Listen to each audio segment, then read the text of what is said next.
Hello, friends. I'm going to talk to you about the art of drinking the tea. And you might say, what has that to do with your spiritual lectures that you've been giving? That's exactly what I'm going to talk to you about, art of drinking the tea, but not the tea that you're talking about.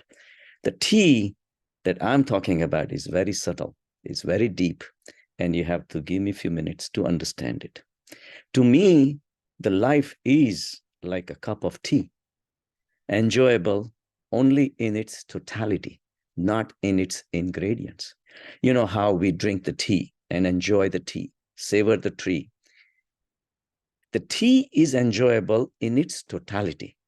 Of course, it has so many ingredients. There is water, there is milk, there is sugar, and of course, the tea leaves. All these things are there, but individually, they have no value. Only when they are put together, the tea becomes the tea that can be savored by the tea lovers.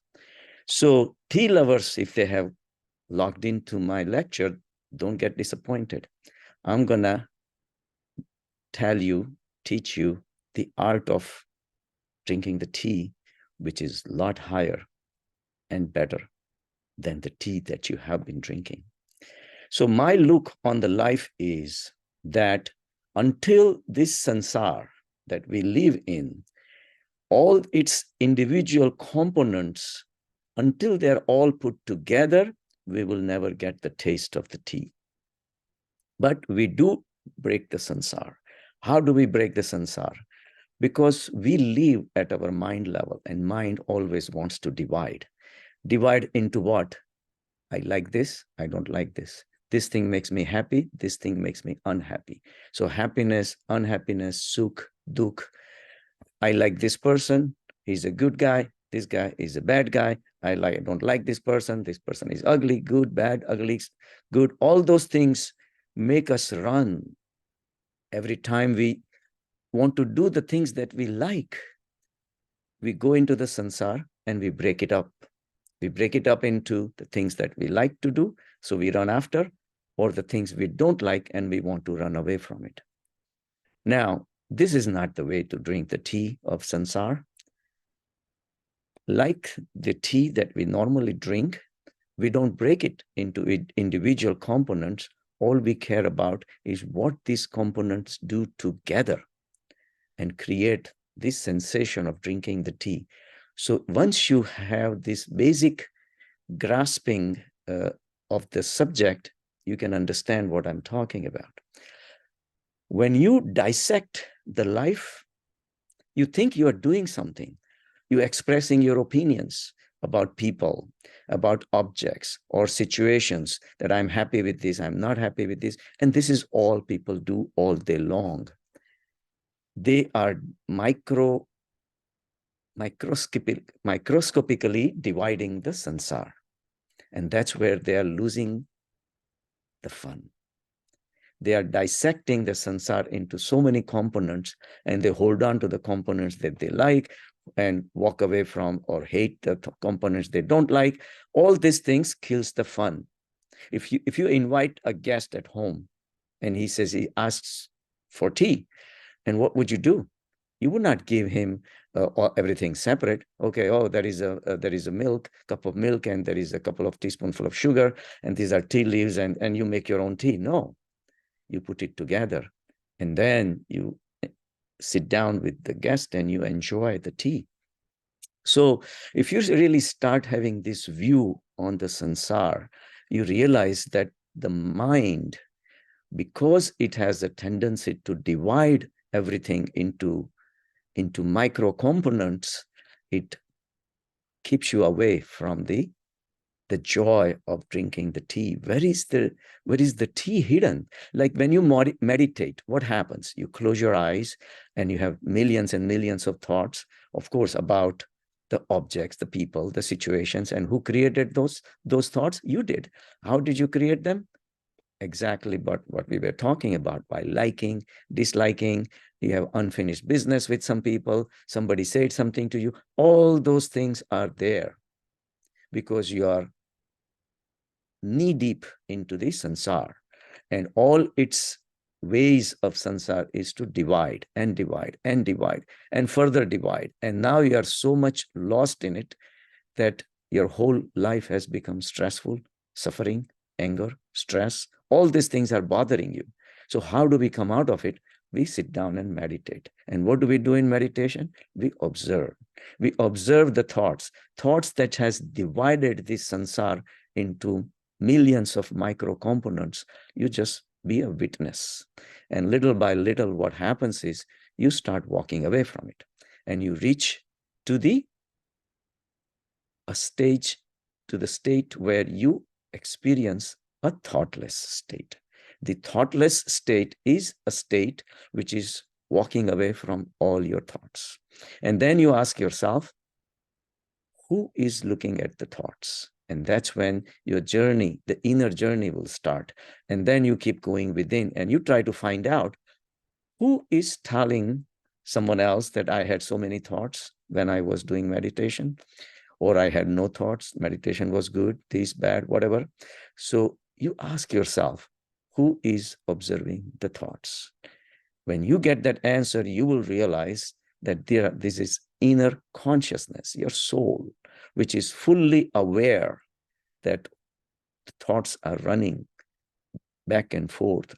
Thoughts are coming, thoughts are going, and all these things are continuously, it is watching.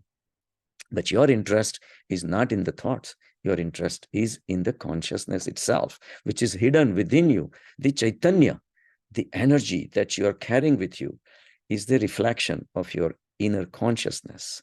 One of the components of the consciousness is Sat, Chit, and Anand. Sat is the energy component. Chit is the awareness. Anand is its built-in function to give you the joy. So that's what we do in meditation. You walk away from sansar, and the only condition is you have to start dropping your firm views, and you have to realize that they are interfering with your progress.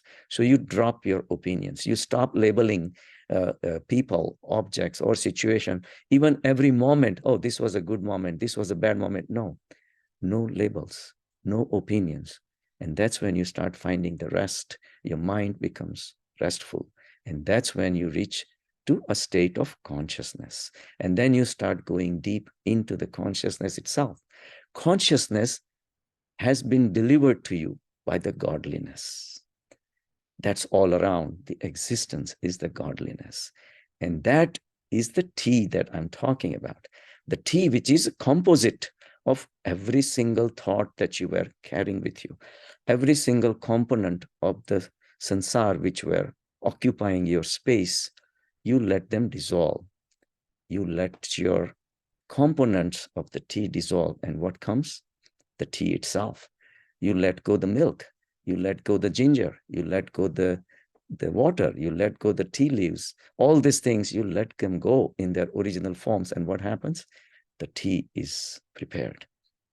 So the consciousness, as you keep going deeper and deeper, it starts getting tastier and tastier.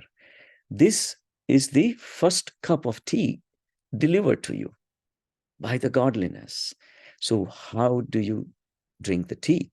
So the question is, what is the art of drinking the tea? The tea of consciousness is the tea of samadhi state. Samadhi state where you just drown yourself into this consciousness, where the consciousness becomes conscious of the consciousness. Nothing else remains. And that's when you start getting the taste of the tea of samadhi. And that's what I'm talking about. So the tea of samadhi, how to drink it? Again, that's what the topic was. What is the art of drinking the tea? How do you drink the tea? How do the tea lovers drink the tea?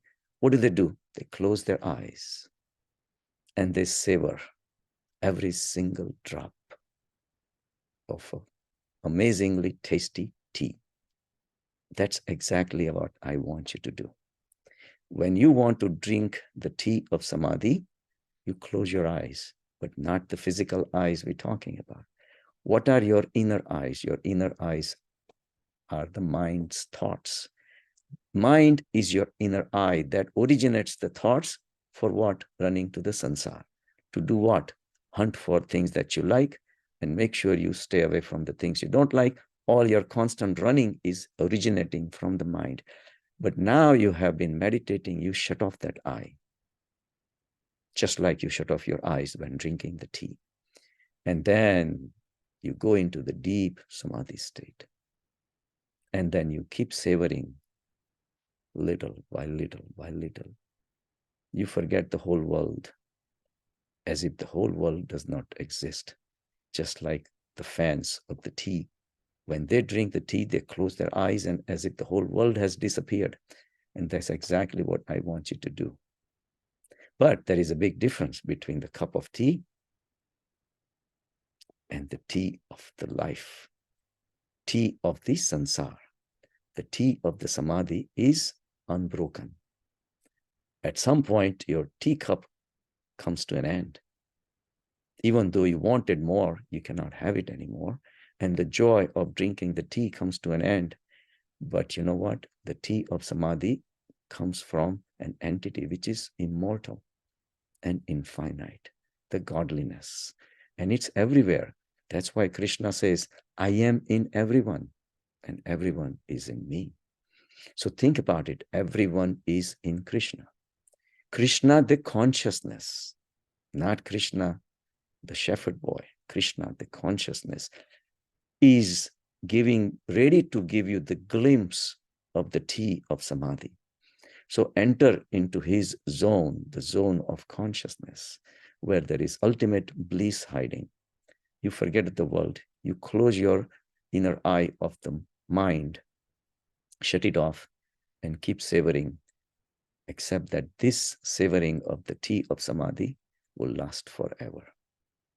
How can it get better than that? Have a good day.